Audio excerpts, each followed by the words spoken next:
makanan dan minuman apa yang bisa menyebabkan kita diabetes. Halo, apa kabar semua yang sudah menjalankan ibadah puasa 1 bulan kemarin? Gimana kabar berat badannya?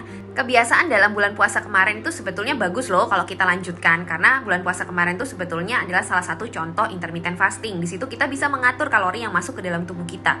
Jangan sebaliknya, justru setelah selesai ibadah puasa 1 bulan ini kita merasa bebas, lalu kembali lagi ke pola makan yang sebelumnya, ke pola hidup yang sebelumnya, kalori yang masuk gak diatur, akhirnya bisa gemuk, bisa obes.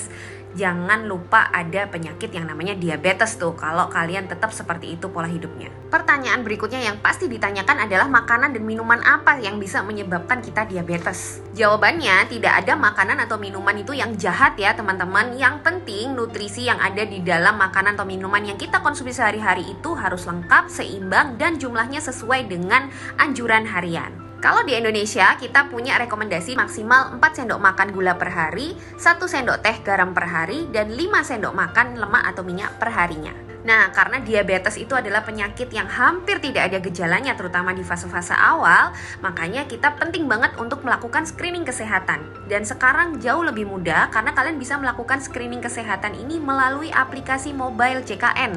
Dan di situ pula kalian bisa melakukan konsultasi online dengan dokter. Jadi pastikan status kepesertaan BPJS kalian aktif, oke?